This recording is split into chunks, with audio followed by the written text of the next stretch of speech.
देखिए कि मामला तो महेंद्रगढ़ विधानसभा के जो डेवलपमेंट के काम है, जो विकास के काम, जो 4 महीने लगातार आप लोगों से इस विषय में कोई बातचीत नहीं हुई। उन प्रोजेक्टों के पीछे लगे हुए थे ताकि उनको मंजूरी मिल जाए, बजट का प्रावधान हो जाए, उसके बाद में आपसे बात करो।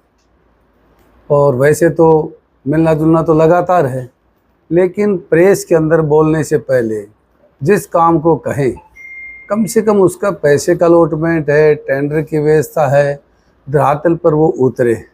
इन सब बातों के लिए आज आपसे बातचीत करने के लिए आपसे यहाँ निवेदन किया था। जिस प्रकार से आईआईटी का मुद्दा गरमाया हुआ है, पूर्व शिक्षा मंत्री ने भी अपने आवास पर प्रेस कॉन्फ्रेंस की है, क्या कहेंगे? देखिए, ने तो ये मुद्दा गरमाया हुआ है। 2 महीने पहले ही इस मुद्दे पर चर्चा हुई। इस मुद्दे को लेकर माननीय मुख्यमंत्री जी से बात हुई, शिक्षा मंत्री जी से बात हुई। उसी हिसाब से अपने डिस्ट्रिक्ट एडमिनिस्ट्रेटिव लेवल के ऊपर डीसी, एडीसी, एसडीएम और सबसे बड़ी बात, बनारस विश्वविद्यालय के अंदर भी आईआईटी है, जो सबसे पुरानी और मशहूर यूनिवर्सिटी। इसलिए यहाँ के सेंट्रल यूनिवर्सिटी के vice chancellor professor doctor Tankeshwar से भी इस विषय में बातचीत हुई। जब इतना बड़ा प्रोजेक्ट आए तो यूनिवर्सिटी के वाइस चांसलर से भी बात होना बहुत ज़रूरी था। और पाली गांव में बन रहा है तो पाली के सरपंच से भी डिस्कस करना ज़रूरी था। यदि और ज़मीन की ज़रूरत पड़े तो पंचायत देने के लिए तैयार है कि नहीं है। सरपंच ने भी, सभी साथियों ने भी बड़े भाव से ये आश्वासन दिया कि जितने भी इस प्रोजेक्ट में ज़मीन की ज़रूरत होगी हम देने के लिए तैयार। और जब वहाँ से आदेश चंडीगढ़ से यहाँ एडमिनिस्ट्रेटिव लेवल पर डीसी साहब के पास फाइल आई तो इन्होंने भी एक कमेटी बनाकर डीसी साहब, एडी साहब और एसडीएम तीनों की कमेटी के साथ साइट की वेरिफिकेशन की है। और जो जो अपने फैक्ट थे, स्टेट हाईवे 148 बी है, रेलवे स्टेशन है, 152 डी है और सेंट्रल यूनिवर्सिटी में भी 600 एकड़ ज़मीन है। तो बनारस विश्वविद्यालय में इस तरह का प्रोजेक्ट का प्रावधान है, तो सेंट्रल यूनिवर्सिटी में भी आईआईटी लागू करने में सरकार को कोई दिक्कत नहीं आएगी। सबसे विशेष बात यह है, यदि ये प्रोजेक्ट यहाँ लागू हो जाता है तो 6 महीने के अंदर ही इस प्रोजेक्ट को हम शुरू आईआईटी की क्लासेस शुरू हो जाएंगी। यदि दूसरी जगह व्यवस्था होती है तो आज यदि घोषणा करेंगे तो 6-7 साल लग जाएंगी प्रोजेक्ट को चालू करने में। ये भी बहुत बड़ी विशेषता है, क्योंकि सेंट्रल यूनिवर्सिटी के अंदर ऑडिटोरियम की बात हो, चाहे क्लासरूम की बात हो, चाहे लैब की बात हो, चाहे ग्राउंड की बात हो, चाहे हॉस्टल की बात हो, सभी व्यवस्थाएं हैं। और सबसे ज़रूरी पानी की बात है। पानी की व्यवस्था के लिए भी बड़े बड़ी 2 लाइनें, 50-50 क्यूसेक की 2 लाइन सेंट्रल यूनिवर्सिटी से क्रॉस करके आगे बुर्ज तक ले जाने का भी प्रोग्राम, वो भी प्रोग्राम ही नहीं, काम शुरू भी है। यूनिवर्सिटी के बीचों बीच से कच्चा चैनल बनाकर यूनिवर्सिटी के अंदर से पानी की व्यवस्था है और ग्राउंड पे काम शुरू भी हो गया, प्रोजेक्ट चालू भी हो गया। एक दूसरा प्रोजेक्ट और पीछे पीछे बड़ी नहर से नारनौल ब्रांच से आकर सेंट्रल यूनिवर्सिटी के पास पानी को हम डालेंगे, वो भी पूरे एरिया को रिचार्ज करेगा और उसका भी प्रभाव 15 किलोमीटर आगे तक रहेगा। सपना ये है कि किसानों का 600 फुट से 250 फीट के ऊपर पानी कैसे आए, इस सब बात की व्यवस्था की। और आपने देखा होगा कि 18 करोड़ की लागत से माजरा के अंदर भी बड़ा प्रोजेक्ट हमने चालू करवा दिया है। माजरा कभी जाए तो देखेंगे, पूरे एरिए को रिचार्ज करने का काम किया। इसके साथ साथ दोहान नदी खेड़ की जो गौशाला है नदी के अंदर, 17 करोड़ की लागत से बड़ी नहर से लाकर वो पानी वहाँ डालेंगे।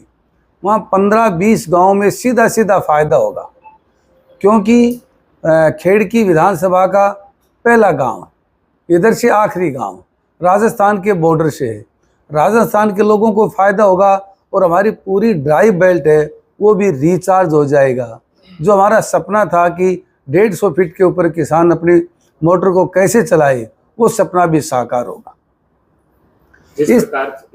इसके साथ साथ ही पानी की यदि हम बात कर लें पहले, तो एक 22 करोड़ की लागत से कुछ प्रोजेक्ट हमने तैयार करवाए। गांव के अंदर गंदे पानी की निकासी की सबसे बड़ी प्रॉब्लम थी। ले देकर कितना भी काम करे, लेकिन वो पानी जब तक हम बाहर नहीं भेजें, उस निकासी का प्रबंध नहीं करें, जब तक आए दिन गांव के अंदर लोगों को रहना दुर्लभ हो गया, बदबू आना, महामारी का फैलना, मच्छरों की जिस तरह से व्यवस्था, मच्छर लगातार बढ़ना, मलेरिया बढ़ना, इन सब बातों को ध्यान में रखते हुए मेरे पास एक लंबी चौड़ी लिस्ट है। जो सबसे बड़ी समस्या थी, बावानिया गांव है, उसके अंदर 2 व्यक्ति डूब के मर भी गए था, बड़ा बुरा हाल है। उसके साथ एक खेड़ा गांव, उसमें भी यही हाल आपने देखा होगा। बसई में जिसके लिए एजिटेशन भी हुआ, हड़ताल भी, भूख हड़ताल भी हुई। खात्योद है, आकोदा है, और इसके साथ बूचोली है, गडानिया है, मालड़ा है, सतनाड़ी है। ये गांव पानी की निकासी, गंदे पानी की निकासी का हम इंतजाम कैसे करें, इस सब की व्यवस्था करवाई। और जड़वा के अंदर भी बड़ा तालाब बनाकर, पक्का भी और कच्चा भी, उसकी व्यवस्था हमने करवाई है। प्रेशर की लाइन से भी गढ़ी गांव के अंदर, जो ये भी हमारे विधानसभा का पहला गांव है, पानी की बड़ी व्यवस्था वहाँ ठीक नहीं है। इसके लिए भी हमने 3 करोड़ 82 लाख के लागत से प्रोजेक्ट पास करवाए। और इसके साथ साथ कुछ प्रेशर की लाइन पल के अंदर, गडानिया के अंदर, जो अंतिम जो टेल है, जिसको हम बोलते हैं कि 6 नंबर पावर हाउस है, और टेल का एरिया गडानिया और दूलोट है, जहाँ पानी जाते जाते पानी कम मात्रा में जाता है, वहाँ भी 35-40 क्यूसेक पानी कैसे पहुँचे, इस सब की व्यवस्था करवाई। और इनके साथ साथ जो हमारे अधूरे प्रोजेक्ट है, जिस तरह से कि सब डिपो की बात थी, सब डिपो के भी हमने कागज़ बनवा के एफडी के अंदर, फाइनेंस डिपार्टमेंट के अंदर फाइल चली गई, जल्दी उसको चालू करवाएंगे। जो अपना पशु लोहास का एक प्रोजेक्ट था, पशु अस्पताल रेवासा के अंदर, काफ़ी लंबे टाइम से पेंडिंग था, अब उसके आज से शिफ्टिंग का भी काम शुरू हो गया है। जो पंचायत घर में जो हॉस्पिटल था, उसको मेन हॉस्पिटल में रवासा के उसमें शुरू कर दिया है। और आने वाले समय में माननीय मुख्यमंत्री जी से भी निवेदन किया है कि इसके अंदर VLD कॉलेज का प्रावधान किया जाए। लोहास हिसार के बाद पूरे हरियाणा प्रदेश में पहला ऐसा हॉस्पिटल है पशुओं का, जिसके अंदर अल्ट्रासाउंड, एक्सरे, बड़ी बड़ी बीमारियों की इलाज के लिए और उनके चेकिंग के लिए बड़ी बड़ी लैब हैं। सब व्यवस्थाएं, हमें हिसार जाने की जरूरत नहीं पड़ेगी। नहीं तो किसान गाड़ी करता था, हिसार जाता था, पूरा समय भी लगता था, खर्चा भी लगता था। इन सब बातों की व्यवस्था के लिए काम भी करवाया। इसके बाद IMT की बात थी। IMT के लिए भी मंत्री से लेकर मुख्यमंत्री तक किसानों की जो बीच का जो रास्ता, सड़क का 148B से सड़क के प्रोजेक्ट तक जाने के लिए, उस सब के लिए किसानों को मुआवजा देने की बात भी सरकार से विचाराधीन है। उन्होंने बातचीत की है, किसान को ठीक ढंग से मुआवजा देंगे, और किसानों को इनवाइट भी हम अभी उसका समय रख देंगे, उसमें भी हम जल्दी से जल्दी काम करेंगे। इसके अलावा विधानसभा में भी क्वेश्चन रखा है कि भाई कि गाँव में हो चाहे सड़क के हो, सड़क के किनारे पोल हैं, ये सरकार की जिम्मेवारी है, इनको ठीक ढंग से सही रास्ते पर लगाएं ताकि एक्सीडेंट का बहुत डर है। इसके साथ साथ किसानों से संबंधित जो बात थी, अगर भाई पुराने तार हैं, ढीले तार हैं, इसका भी हमने विधानसभा में क्वेश्चन पूछा है, और क्वेश्चन में मंत्री ने जवाब भी दिया है। हमने 163 ऐसी जगह के चिन्हित किए हैं जहां तार लूज हैं, उनको हम फौरी तौर पर ठीक कराएंगे। उन्होंने मेरे पास लिस्ट भी भेजेंगी। यदि इस लिस्ट के अलावा भी किसी किसान के ऐसे हैं तार ढीले हैं, तो उनको भी ठीक कराएंगे।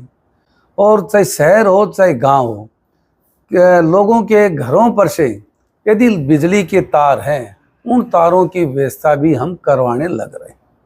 विधानसभा में इस बात के लिए भी हमने मांग रखी है कि मार्च 2023 के अंदर ओलावृष्टि के दौरान जिन किसानों ने बीमा नहीं करवाया था, उनका तो सरकार ने मुआवजा दे दिया, लेकिन इसमें से कुछ किसान ऐसे हैं जिन्होंने बीमा करवा रखा था और 8,744 किसान थे जिनको बीमा कंपनी ने भी कोई उनको भुगतान नहीं किया और न ही सरकार ने किया। तो विधानसभा में भी स्पीकर के माध्यम से मुख्यमंत्री जी से निवेदन किया, अपने इलाके की मांग उठाई है, इसकी व्यवस्था सरकार करवाए, उन किसानों को दर दर की ठोकर न खानी पड़े, इसकी व्यवस्था सरकार अपने स्तर पर करे। ये सब बातें विधानसभा में भी अपने हल्के की बात को मजबूती से उठाने का काम जो लोगों ने जिम्मेवारी दी, उस जिम्मेवारी का निर्वहन करते हुए ये सब बातें विधानसभा में भी रखी। विधायक जी, जैसे सिविल हॉस्पिटल का जो काम है वो 6 मंजिला बीच में रुका हुआ है पिछले काफी दिनों, इसको लेकर ना मैं मंत्री जी से, आरती जी से मिला, उन्होंने आश्वासन दिया है महेंद्रगढ़ का और सतनाली का दोनों को इन्होंने जो प्रोजेक्ट बनाया, प्रोजेक्ट बनाते समय 10 करोड़ का प्रावधान था, लेकिन किस तरह से डिज़ाइन चेंज की, डिज़ाइन चेंज करने से बजट भी बढ़ गया। तो डिज़ाइन तो चेंज कर दी लेकिन बजट की डिमांड नहीं की, इसलिए वो काम रुक गया। अभी बजट के लिए दोबारा कहा है और ये बहुत जल्दी अभी इसको बजट इसका दिलवाएंगे और काम इसको शुरू करवा देंगे। महेंद्रगढ़ में गायनोकोलॉजिस्ट की जो है 2 महीने 3 महीने से लगभग सीट खाली पड़ी जी, तो इससे जो गर्भवती महिलाओं को काफी परेशानी का सामना करना पड़ता है। तो देखिए, इसके लिए अपने पहले तो ये देखेंगे अपने यहाँ के लोकल कोई डॉक्टर हो तो पहली प्राथमिक तो ये तो उसको रखेंगे तो उसका मन करेगा, मन लगाकर यहाँ करेंगे। अदरवाइज तो हमें तो डॉक्टर चाहिए, कोई भी आए। लेकिन आज आपने बताई, मेरे ध्यान में ये नहीं बात थी वैसे, लेकिन आपने बताई तो इसके ऊपर हम जल्दी इस पर कार्रवाई करवाएंगे। जिला मुख्यालय की मांग भी हर वर्ष चुनाव में आती है, उसके बाद वो लुप्त हो जाती है। जिला मुख्यालय के लिए जिला घोषित कर दिए, जैसे जिला अध्यक्ष घोषित, तो उन्होंने तो संगठन ने तो अपनी तरफ से जिला मुख्यालय के लिए विधानसभा में भी लोगों की भावनाओं के अनुसार मैं आपको क्लिप भी दूंगा। हमने यही कहा है कि जब इस प्रदेश में 7 जिले होते थे तब महेंद्रगढ़ का नाम था, जिला तो और नाम तो आज भी है, लेकिन जिले के नाम से जिले के कोई भी अधिकारी महेंद्रगढ़ में नहीं बैठते, सभी जिला के अधिकारी नारनौल में बैठते हैं। तो नारनौल में भी जिला रहे, जिला के अधिकारी बैठे, उससे हमें कोई दिक्कत नहीं है। हमारा तो निवेदन मुख्यमंत्री जी से ये किया कि महेंद्रगढ़ जिले के अंदर, महेंद्रगढ़ के अंदर भी जिले के सभी अधिकारी बैठे, उसका मुख्यालय हम कह सकते हैं, मुख्यालय महेंद्रगढ़ हो। और सतनाली सब तहसील है, इसको तहसील बना दिया जाए। तो ये बातें हमने रखी। महेंद्रगढ़ हॉस्पिटल में लगभग 1.5 साल से एक्सरे फिल्म नहीं है और इसको लेकर एसएमओ से बात की गई, अपनी जिम्मेवारी से जवाब देने से बचते हैं, तो इसको कोई भी जिम्मेवारी से नहीं बचेगा। यदि एक्सरे मशीन नहीं है तो मशीन की व्यवस्था करवाएंगे। मशीन है, एक्सरे फिल्म 1.5 साल से नहीं है। मशीन फिल्म नहीं है तो ये जिम्मेवारी एसएमओ की बनती है, मैं बात करूंगा और इसको चालू करवाएंगे। नगर के विकास को लेकर किसी तरीके से जो रोड है वो वैसे ही पड़े हैं, काम नहीं हो रहा है, नगर पालिका का सामंजस्य नहीं बैठ पा रहा है, इसको लेकर आप? सुशील जी, आप नगर में रहते हैं, आपने काम देखा नहीं? काम मैं कल खुद भी गया बालाजी चौक पर, बहुत स्पीड से क्वालिटी भी चेक की। इसके अलावा पंजाबी मोहल्ले में जो रोड टूटी हुई थी, रोड बहुत सुंदर रोड बन के तैयार हो गई। आप इधर जाएंगे तो नीमड़ी वाले चौक के पास पूरा रोड नया बना दिया है। और इसके अलावा सैनीपुरा के अंदर भी काम चल रहा है। नगर का सबसे महत्वपूर्ण रोड 11 अट्टा बाजार है। 11 अट्टा बाजार का टेंडर हो गया, वर्क ऑर्डर अलॉट हो गया। सिर्फ इसमें काम इतना है, कुछ फोल सड़क के अंदर है, बीच में है, कह सकते हैं 5-5, 6-6 फुट।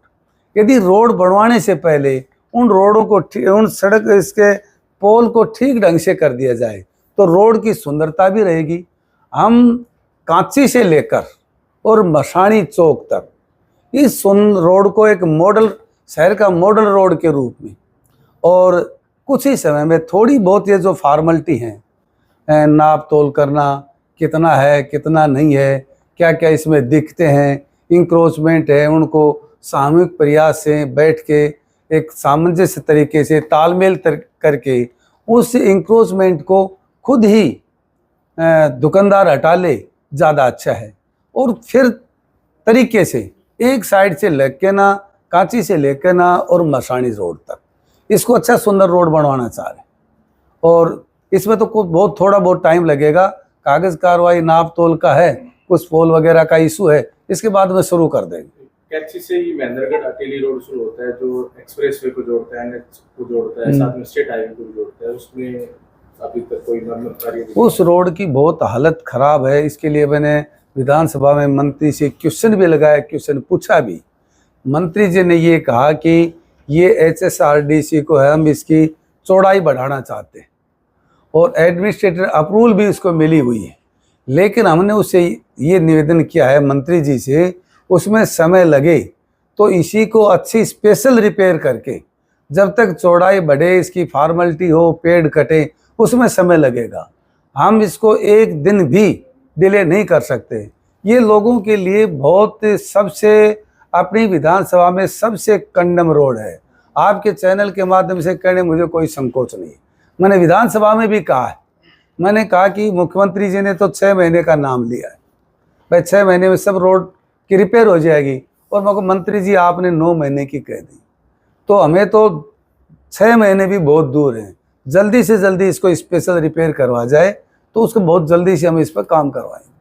अब बजट सत्र में से होकर आए हैं, महेंद्रगढ़ विधानसभा के लिए कितना बजट अपेक्षित करवाया, क्या विकास कर? अब महेंद्रगढ़ के लिए जिस तरह से IMT है, महेंद्रगढ़ के लिए सब डिपो है, महेंद्रगढ़ के लिए अनाज मंडी के लिए जगह देखने लग रहे हैं, और महेंद्रगढ़ में बाईपास की लैंड एक्विजिशन एक्ट जो भूमि अधिग्रहण की जो थोड़ी सी दिक्कत है, उसकी व्यवस्था किस तरह से सरकार करेगी।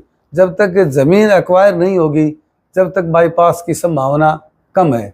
लेकिन हमने विधानसभा में इस बात को रखा है, मंत्री से भी क्वेश्चन किया है कि महेंद्रगढ़ सबसे पुराना शहर और ये रोड भी सबसे पुराना, कितना एरिया बढ़ा है, सभी शहर बड़े हैं, तो ये तो रोड शहर के बीचों बीच हो गया। इस रोड के ऊपर 2-2 कॉलेज हैं, मिनी सचिवालय भी है, स्कूल भी है, तो आए दिन एक्सीडेंट का भी डर है। इसलिए महेंद्रगढ़ के अंदर बाईपास का बनाना सबसे ज़रूरी, इस बात को रखा है और सरकार इस पर विचार कर रही है। अब भाई ज़मीन का अधिग्रहण किस तरह से करके जल्दी लोगों को सुविधा दी जाए। IMT को लेकर सरकार की क्या मंशा ठीक लगी है? सरकार की मंशा 100% सही है। सरकार चाह रही है IMT बनाना। चुनाव आते हैं तो अब तो चुनाव 4.5 साल बाद आएंगे, 4.5 साल बाद आएंगे। सबसे पहले मोहनलाल जी का आए। सब डिपो की तो मैंने बताया कि फाइनेंस डिपार्टमेंट के अंदर फाइल गई है और अब जल्दी उसको लेकर और जल्दी बहुत जल्दी शहर में पार्किंग की, सीवर की, पीने के पानी की, ये सब चीज़ों की व्यवस्था। एक आपके चैनल से और बताना चाहूँगा कि महेंद्रगढ़ के शहर को डेवलप ठीक ढंग से करने के लिए एजेंसी हायर की, 4-5 एजेंसियों ने टेंडर डाला। उनमें से देखेंगे कौन सी एजेंसी की रेपुटेशन ठीक है, कौन से ठीक ढंग से काम करेगी, उनकी क्या क्या काम करने का तरीका, पूरे शहर का मैप बना कर, और ये देखेंगे कि कहाँ पार्किंग की ज़रूरत है, कहाँ पानी की निकासी की ज़रूरत है, कहाँ बड़े बड़े जो हम और व्यवस्था कैसे कर सकते हैं लोगों की सुविधा के लिए, वो सब व्यवस्था वो एजेंसी करेगी। शहर को ठीक ढंग से सुंदर बनाए। मोड़ा आश्रम के पास भी अच्छे से अच्छा हम कैसे बना सकते हैं, वो एजेंसी एक डाटाबेस, उसका बजट भी और उसकी ड्राइंग भी, दोनों तीनों चीज़ें, पानी की निकासी से लेकर, सीवर से लेकर और पानी के पीने की व्यवस्था, और जो ढीले तार हैं लटक रहे हैं, केबल की व्यवस्था हो, अंडरग्राउंड केबल हो, किस तरह की व्यवस्था अच्छी से अच्छे ठीक ढंग से हो, ये उस एजेंसी जो रियायत देगी, जो अपने सुझाव देगी, उसी सुझाव से लंबे टाइम तक हम काम करेंगे। इसके अलावा जिस तरह से सिनेमा रोड वगैरह जो बना था, क्वालिटी हल्की थी, लेकिन आज भी उसकी हालत बहुत ख़राब है। विजिलेंस इंक्वायरी है, उसके लिए भी हमने ये कहा है कि इंक्वायरी होती रहेगी, सैंपल लेके हमें ठीक बनाने की परमिशन दी जाए, उसके ऊपर भी काम कर रहे हैं। क्योंकि ADC साहब ही DMC का चार्ज, और भी जिम्मेवारी बनती है। उन्होंने परसों भी हमने मीटिंग की, ये कहा पहले मैं महेंद्रगढ़ 1 दिन आता था हफ्ते में, अब मैं 2 दिन आऊँगा। और पूरा ध्यान इधर रखेंगे महेंद्रगढ़ के डेवलपमेंट के लिए। जिस तरह से कि सबसे पहले इसकी आपकी लाइट और तिरंगा लाइट, दो आपने कभी तिरंगा लाइट आज से पहले तो कभी नहीं देखी होगी बाजार में, देखी कभी? अब देख रहे हो, मान रहे हो ये बात? तो लाइट भी आपने देखी कि 80% तो काम हो गया। कोई गली मोहल्ला रह सकता है, कोई वार्ड रह सकता है जिसमें लाइट नहीं लगी होंगी, 20% में वो भी हम काम जल्दी से जल्दी करवाएंगे। सभी मोहल्लों में मेन सड़क के ऊपर तिरंगा लाइट हो, सभी जगह अच्छी LED लाइट हो, चौराहे पर बड़ी लाइटें हो, इन सब बातों की व्यवस्था हम करवा दें।